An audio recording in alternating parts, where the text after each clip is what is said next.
Hello everyone, this is Dr. Santosh. Today we'll be talking about alpha oxidation that occurs in peroxisome. Now, uh, so alpha oxidation is very peculiar to one fatty acid that is called branch phytanic acid. And phytanic acid is a phytanic acid, and phytanic acid is a branch chain fatty acid. So this is This is very particular to this fatty acid. Now, before going to pathway as such, so we will be talking about, first we will see the context of this pathway. So context of alpha oxidation is, so alpha oxidation occurs in peroxisome,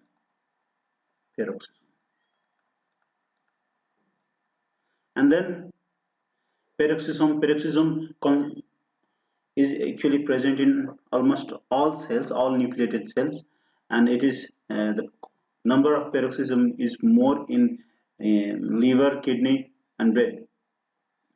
And then process is, first oxidation is alpha oxidation. So alpha carbon is oxidized first, and the only one step occurs where alpha oxidation happens, and then all other steps, next steps are beta oxidation, alpha then followed by beta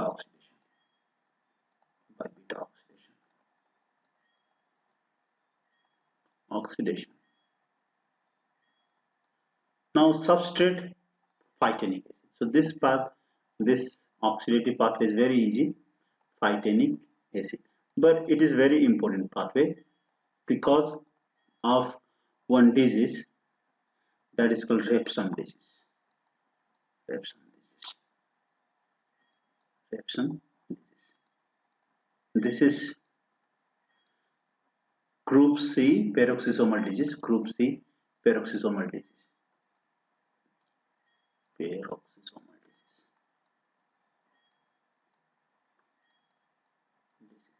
So group C, group A and group B are for peroxisomal disorders are peroxisomal related to PEX genes, and that is peroxisomal biogenesis disorder, and this group C is related to deficiency of isolated protein, and this Refsum disease is one of them, group C. So Refsum disease we will talk about, Refsum disease also little bit. Now let's look at the pathway. So as everywhere written, this alpha oxidation occurs in peroxisomes. Now alpha, this is phytanic acid. This is phytanic acid, and this phytanic acid oxidation, first oxidation occurs this at this alpha position. Why? Because this is a branch chain fatty acid, and this, if you can see this at beta position there is methyl group, and because of this methyl group, so this carbon cannot be oxidized, and therefore the first oxidation takes place to this first alpha oxidation. Then after that alpha oxidation, next all oxidations are beta oxidation. So where does this where do we get this phytanic acid from in our diet? So phytanic acid is a branch chain fatty acid, and it is present in the tissues of ruminants. Ruminants are the animals like goat, uh, cows and buffaloes and deer. So these all animals, these animals are ruminant. So where do they get this phytanic acid from? These animals, they eat grass, and those grass are have chlorophyll, and those chlorophyll is processed in the ruminant, that it is the part of it is the part of their intestine, so it is the part of gut, food tract. So where cold bacteria are number is very high, and that bacteria processes the chlorophyll that grasses and green things that they eat.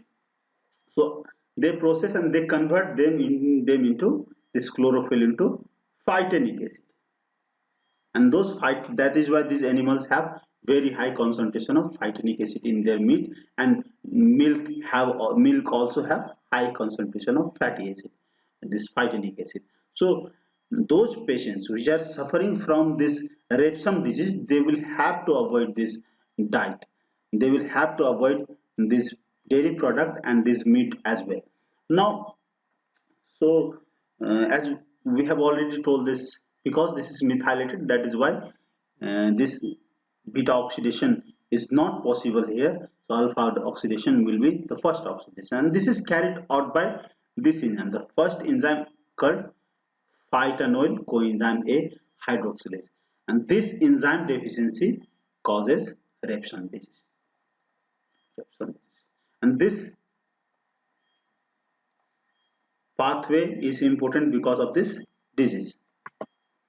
Now let's see this. Let's see the process how this uh, alpha oxidation and then beta oxidation goes on. Means how this phytanic acid is oxidized. Now let's see this. This is phytanic acid. This is 20 carbon branch chain compound.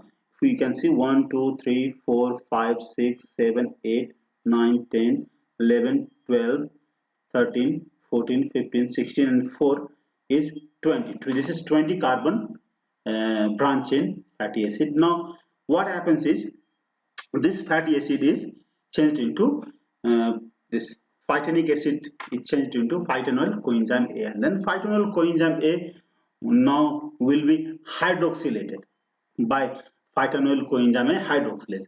After this hydroxylation, the bond will be broken down at this position, actually, at this position, and now after breakage of this bond, so this will form,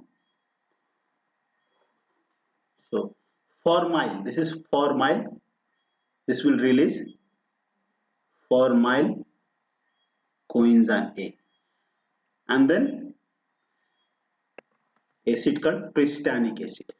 So pristanic acid actually is not directly released. Pristanic acid first, after breaking down, the pristanol will form pristanol, and then pristanol will convert into pristanic acid. Pristanic acid. So what happens? What one thing we need to remember is, so there is two. One is phytanic acid. Second is pristanic acid. If we remember two name, phytanic acid, and the second name is pristanic acid. So if we remember this two name, that is sufficient. Pristanic acid. So two acids are there, phytanic and pristanic acid.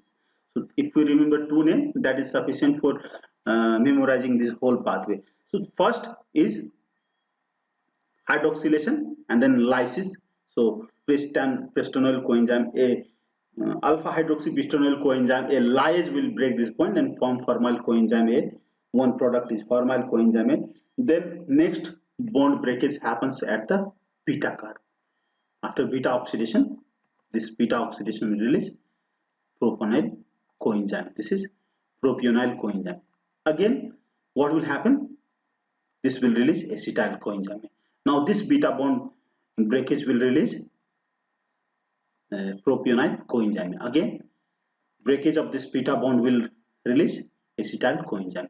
Now breaking of this beta bond will release again next propionyl coenzyme. And now breaking of this beta bond will release one acetyl and then one isobutyryl coenzyme. Isobutyl coenzyme. And now we can see 3, 1, 2, 3 acetyl coenzyme A, 1, 2, 3 acetyl coenzyme A, and then 3 propionyl coenzyme A, and 1 isobutyl coenzyme A plus 1 formyl coenzyme A. 3, 3, 1, 1. These are the substrate released, and this substrate, this coenzyme A, acetyl coenzyme A, propionyl isobutyl coenzyme A, they will enter into mitochondria and oxidize there.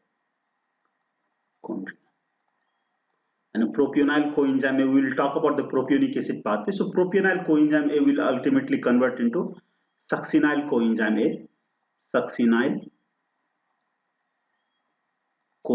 A, and this And this is how propionyl coenzyme will be broken down, and then this acetyl coenzyme A will be broken down through Krebs cycle. Now let's see the whole process. So as I have told you, just remember this two phytan. Just remember this two name, phytanic acid and then pristanic acid. So because we will see 20 carbon and 19 carbon. First what will happen? So this pristanic acid converts into pristanyl coenzyme through this acyl coenzyme synthetase present in peroxisome. This whole process is happening in peroxisome. Now what will happen next? Next will be this enzyme that we must avoid enzyme that we are most concerned about. This enzyme is phytanyl coenzyme A hydroxylase, which deficiency will cause Refsum disease. So this enzyme causes hydroxylation. And see, hydroxylation utilize here alpha ketoglutarate and oxygen. Remember this, alpha ketoglutarate and oxygen is required for hydroxylation. After hydroxylation, what will happen? So one enzyme, so this bond breaking, and this bond breaking is done by liase. So this alpha hydroxy, this is alpha carbon. So alpha hydroxy phytanoyl coenzyme A liase will break the bond and will release formyl coenzyme A1, formyl coenzyme A. Now then what will happen next is there will be conversion of this pristinyl aldehyde into pristanic acid, and then pristanic acid will convert into pristanyl coenzyme, and successive beta oxidation will produce this compound 3-acetyl. We have already seen 3-acetyl coenzyme A, 3 propionyl coenzyme A, 1 isobutyryl coenzyme A, and they enter mitochondria, and in mitochondria further oxidation will happen. Now Refsum disease. So Refsum disease is very important here. So Refsum disease is because of accumulation of phytanic acid, because phytanic acid is not metabolized. Phytanic acid. So this phytanic acid accumulation will cause neuronal damage. Will cause neuronal damage. Neuronal damage. Why is this phytanic acid accumulation? Because of deficiency of enzyme called phytanyl coenzyme A, deficiency of phytanyl coenzyme A hydroxylase.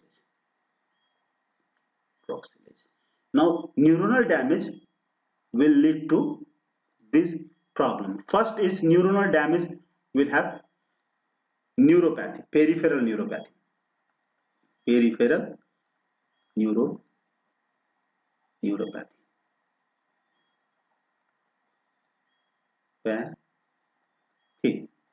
And then second is ataxia, which cerebellar ataxia. So cerebellum is inward ataxia. And third is third will be related to eye. So retinitis pigmentosa. Retinitis pigmentosa. So we can say this. This is sense organs are involved. Not only retinitis pigmentosa. So what is retinitis pigmentosa? Is loss of rod cells and cone cells. So this rod cells and cone cells in retina will produce discoloration patch in the retina, and that is called retinitis pigmentosa. This retinitis pigmentosa will ultimately lead to blindness. Not only this retinitis eye is involved, nose is also involved, and anosmia is also found. Anosmia will also found. So sensory organs are affected, and then ataxia will be there, and motor. This we can remember sensory, motor, and then this vibratory functions and other sensory functions are in peripheral neuropathy, retinitis, and cerebral ataxia. These are classical triad of this disease, classical triad of this disease, classical triad of this disease, triad. We can remember by through the name RAN, RAN, RAN, RAN. So RAN is the mnemonics for Refsum disease. So RAN is the feature of Refsum disease, RAN, RAN. So R for retinitis pigmentosa and A for ataxia and N for neuropathy. So RAN, retinitis pigmentosa, and then ataxia and neuropathy. So these three features are very important. And see, there this Refsum disease is very different from infantile form of Refsum disease. So mark one important point. This is adult form. So adult Refsum disease. One other disorder, something like one other disorder, similar disorder we will see, but the cause is different. We call it infantile Refsum disease. So I have already talked about this. There is video on this paroxysmal biogenesis disorder. So please go and see that video. Thank you for watching. Do subscribe this channel if you like this video, and put a thumbs up, like this video and subscribe. And if you have any problem, please ask in the comment box. Thank you.